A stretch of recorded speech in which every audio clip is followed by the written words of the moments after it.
Assalamualaikum warahmatullahi wabarakatuh. Di sini kami dari kelompok 10 Prodi Akuntansi Syariah kelas A akan mempresentasikan hasil dari kerja kelompok kami yang berjudul Laporan Keuangan Wakaf. Video ini dibuat guna untuk memenuhi tugas mata kuliah akuntansi siswa dengan dosen pengampu Bapak Faiz Arif Jamil MAK. Namun di sini sebelumnya saya akan memperkenalkan terlebih dahulu anggota dari kelompok 10 yang terdiri dari yang pertama ada Iis Rahmawati, yang kedua Nuris Kiani Adelia, dan yang ketiga Putri Lulu Latifah. Baiklah, kita langsung saja. Sebagaimana yang kita ketahui bahwa tahap pembuatan laporan keuangan merupakan tahap yang terakhir pada siklus akuntansi. Nah, berdasarkan pada PSAK nomor 112 tentang akuntansi wakaf, di mana untuk lembaga wakaf diwajibkan membuat laporan keuangan yang terdiri dari yang pertama, laporan posisi keuangan pada akhir periode, yang kedua, laporan rincian aset wakaf pada akhir periode, yang ketiga, laporan aktivitas selama periode, yang keempat, laporan arus kas selama periode, dan yang terakhir ada catatan atas laporan keuangan. Baiklah, kita langsung saja untuk yang pertama yaitu laporan posisi keuangan.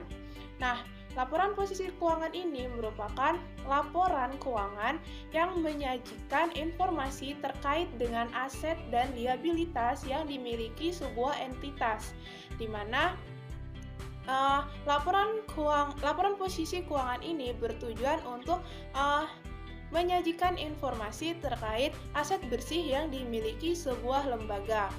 Nah, pada laporan posisi keuangan ini berdasarkan PSAK nomor 112 tentang akuntansi wakaf, di mana pada laporan posisi keuangannya terdiri dari dua unsur.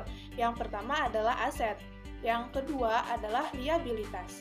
Nah, untuk aset ini terbagi menjadi dua, yaitu aset lancar dan aset tidak lancar. Begitu pula untuk liabilitas dibagi menjadi dua, yaitu liabilitas jangka pendek dan liabilitas jangka panjang. Nah, untuk lebih jelasnya, mari kita lihat bersama-sama. Di sini sudah disajikan contoh dari laporan posisi keuangan lembaga wakaf, di mana di sini disajikan mengenai tentang aset dan liabilitas sebagaimana yang sudah dijelaskan sebelumnya. Nah, di sini dapat kita lihat bahwa pada aset dibagi menjadi dua, yaitu aset lancar yang meliputi kas dan setara kas, piutang, surat berharga, logam mulia, dan aset lancar lainnya. Nah, lalu untuk jenis aset yang kedua yaitu aset tidak lancar yang terdiri dari surat berharga, investasi pada entitas lain, aset tetap tidak berwujud, dan aset tetap lainnya. Nah, di sini pula disajikan akun-akun liabilitas, di mana liabilitas ini dibagi menjadi dua, yaitu liabilitas jangka pendek yang meliputi wakaf temporer jangka pendek dan liabilitas jangka pendek lainnya. Nah, di situ juga disajikan tentang liabilitas jangka panjang, di mana terdiri dari wakaf temporer jangka panjang dan liabilitas jangka panjang lainnya. Baiklah, untuk selanjutnya itu adalah laporan rincian aset wakaf, di mana dalam PSAK nomor 112 dijelaskan bahwa nazir wajib untuk menyajikan laporan perubahan aset wakaf yang mencakup unsur-unsur berikut ini. Nah, yang pertama itu adalah aset wakaf yang diperoleh dari wakif.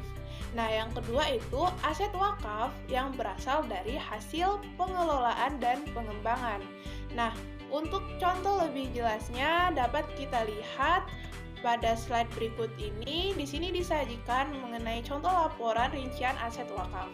Nah, di mana dalam laporan rincian aset wakaf ini disajikan akun-akun aset, baik itu aset lancar maupun aset tetap, dan di sini disajikan aset wakaf tersebut itu bersumbernya dari mana. Nah, di sini terdapat dua, yaitu bersumber dari wakif dan bersumber dari hasil pengelolaan dan pengembangan aset yang dilakukan oleh lembaga wakaf tersebut. Nah, nantinya untuk jumlah dari aset yang diperoleh dari wakif dan aset yang bersumber dari hasil pengelolaan dan pengembangan tersebut nantinya akan dijumlahkan totalnya berapa. Selanjutnya, laporan aktivitas. Laporan aktivitas adalah laporan yang menyediakan informasi mengenai pengaruh transaksi dan peristiwa lain yang mengubah jumlah dari sifat aset neto, hubungan antara transaksi dan peristiwa lain, dan bagaimana penggunaan sumber daya dalam pelaksanaan berbagai program dan jasa. Dalam entitas wakaf, penyajian aktivitas mencakup unsur-unsur yang pertama, penyajian wakaf, dampak pengukuran ulang aset wakaf, hasil pengelolaan dan pengembangan wakaf, dan penyaluran wakaf.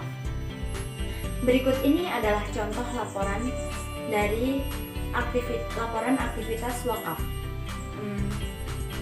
Terdapat penerimaan wakaf yang terdiri dari kas dan setara kas, surat berharga, logam mulia, bangunan, kendaraan, tanaman, hak atas tanah, hak milik rumah susun, hak kekayaan intelektual, hak sewa, dan lain-lain.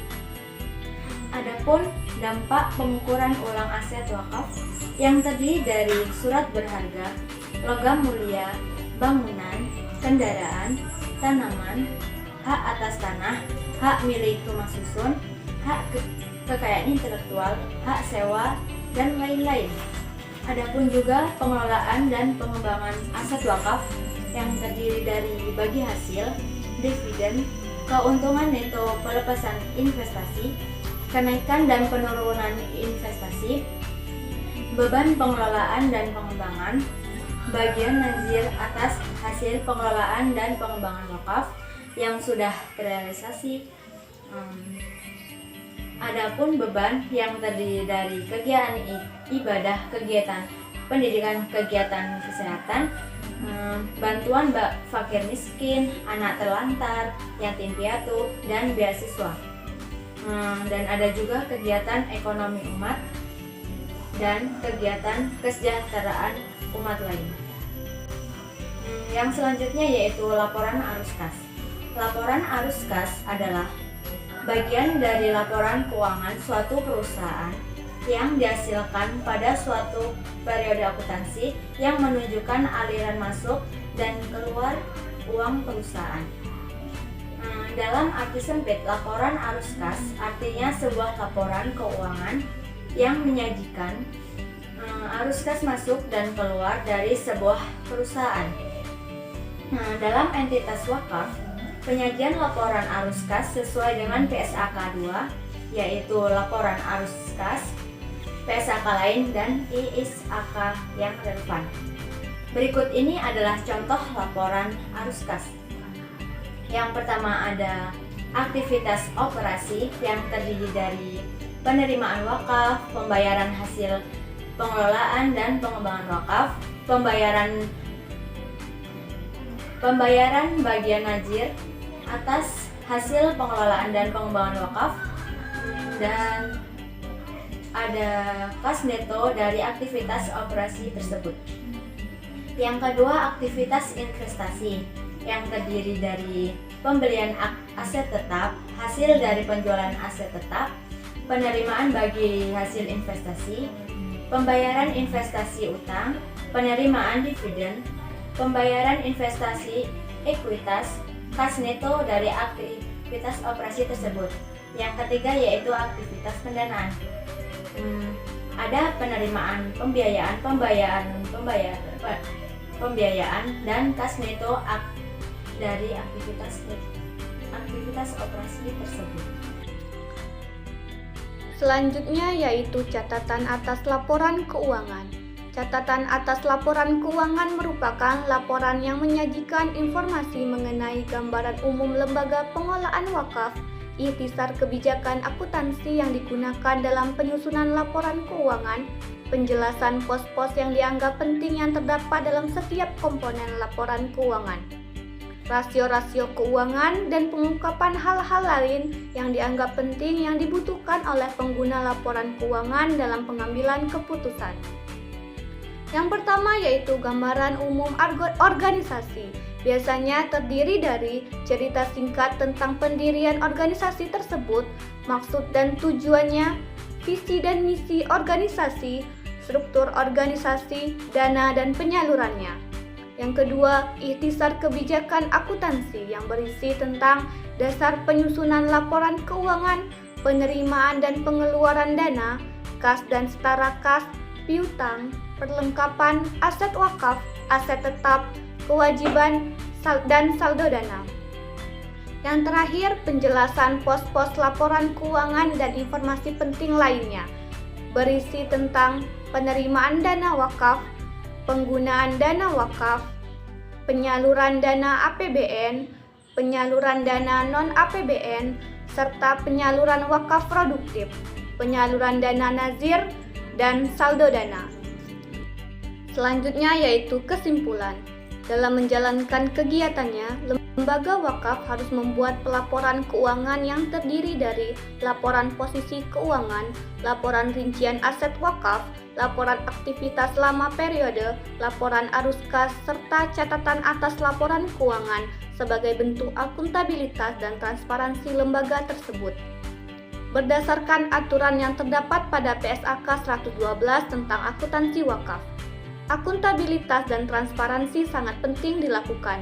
Untuk dilakukannya penilaian atas kinerja suatu laporan tersebut baik oleh pemerintah, masyarakat, atau pihak berkepentingan lainnya.